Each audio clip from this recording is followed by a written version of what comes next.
In Yangan, a language spoken on the southern tip of Argentina, Mami halapi na tapai means the wordless yet meaningful look shared by two people who desire to initiate something but both are reluctant to start. We think of the first kiss, but this is the moment before, that connecting with another person's feelings, our emotions meeting theirs. Welcome to Emotional Intelligence and how it can help us in the workplace. Our thinking and behaviour is influenced by other people. How we manage this influence and interaction is called a relationship. And we influence other people. Being aware that we're not the centre of the universe is part of growing up. It's a milestone we hit about 2 years old. That's why it's called the terrible twos.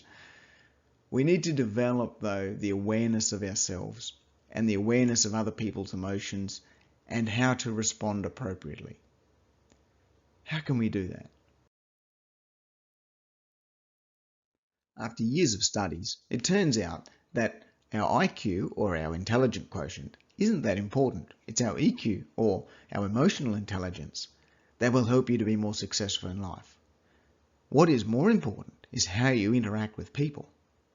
So how can we define emotional intelligence? Emotions are impulses to action in response to life situations. How we control or manage our emotions, that is, not snuffing them out or keeping them buried, but to acknowledge them and choose how and when to act on them. This describes our emotional intelligence.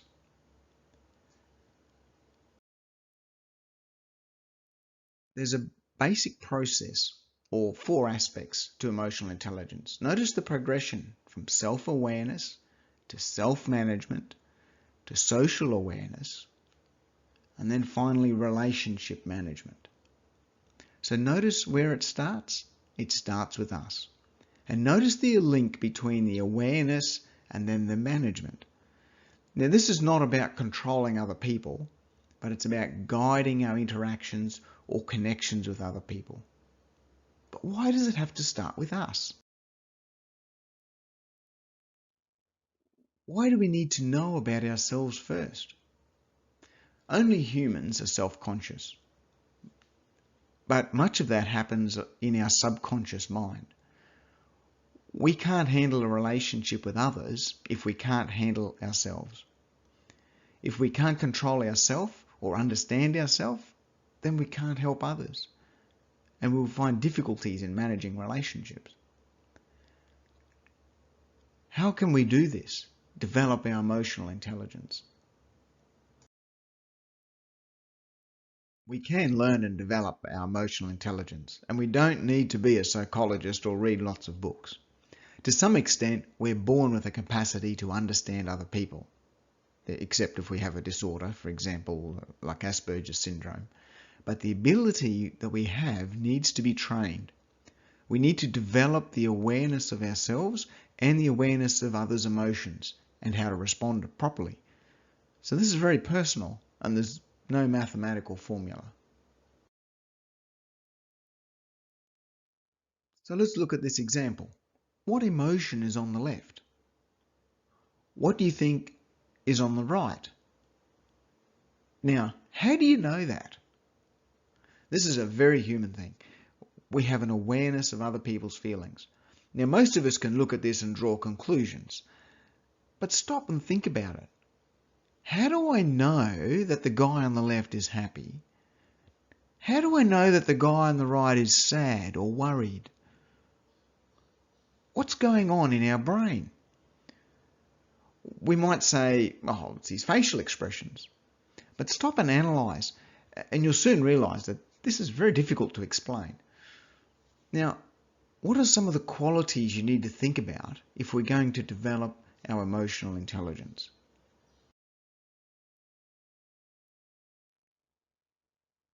Now, these 4, self-control, adaptability, empathy, listening, are important. We need to be adaptable to adjust ourselves to others' emotions, to be prepared to change the way we do things.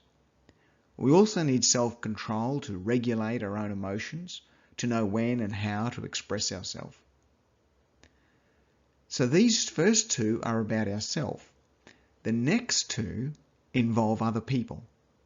We'll look at listening soon, but empathy. What is empathy? An elderly man said, "Empathy is your pain in my heart." It's, as we say, getting in the other person's shoes. To get into the other person's head, to feel what they are feeling. Why is that difficult? Well, the person could be shy, they could be private, they could be defensive. Maybe they've grown up being criticised for expressing their feelings, so they don't want to express themselves. Or they could be proud or too arrogant. So now, when you interact with people, try to think about, how do they feel? What are they thinking? Can I see things from their point of view? If I was them, how would I react? What would I want to see happen? So what we're trying to do is find emotional clues to understanding other people's feelings. If we do this, we'll grow in our perception and our emotional intelligence will develop. Mum was in the kitchen preparing a meal and the little girl excitedly runs in. "Mummy, Mummy, listen please." "Yes, sweetheart, I am listening." "No, Mummy, listen with your eyes." What does that mean?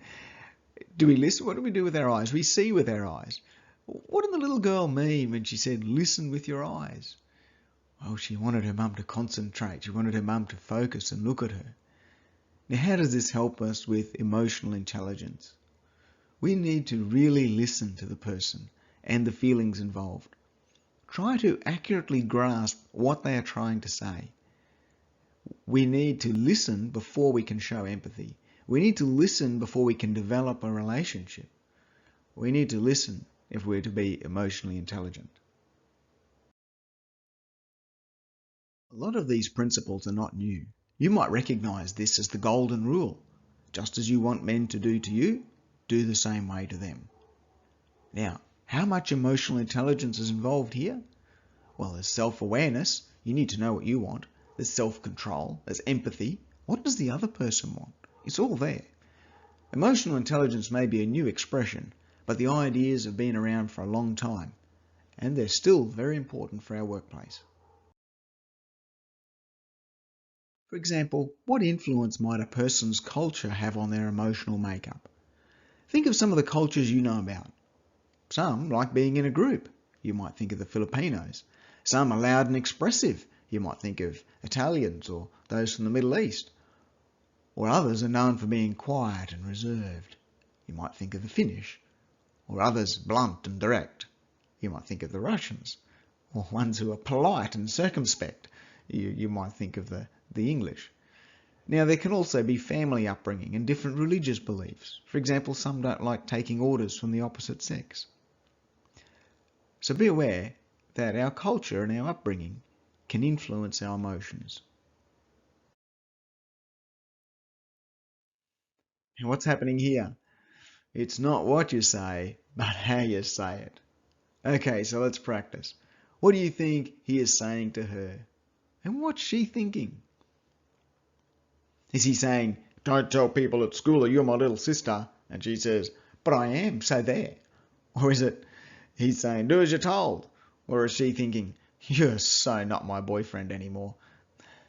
Anyway, obviously she's not impressed. And we can learn all this just from the body language in a photo. Of course, if we were in person, we could learn so much more about their feelings.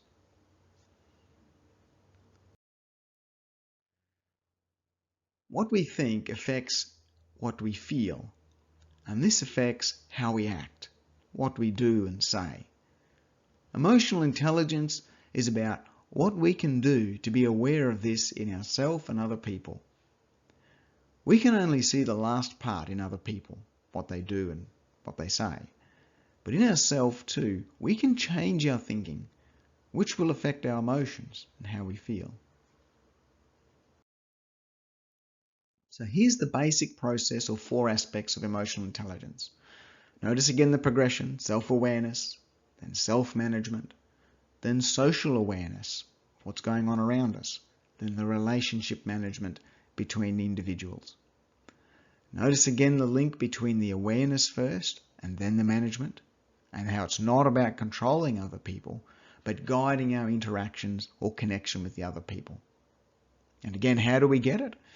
By listening, by observing. Think about what might be going on in the other person's head. How does emotional intelligence help you at work? What are the benefits? You'll be more content and happier in your work. You'll be able to provide better customer service. You'll find that you'll cope better with challenges that you faced and disagreements. And you'll be able to resolve disputes better. And you'll be happier and work with your team better. So emotional intelligence is well worth putting effort into developing. What do you need to do? Listen to yourself and others. Think about your feelings and what others are feeling. Respond and act appropriately to your feelings and to the feelings of others. Hey, and thanks again for joining us. Don't forget to complete the short test below. And one last thing, we'd love to hear how you've used this training in the real world. Send an email to remember@learningsphere.com.au with your thoughts.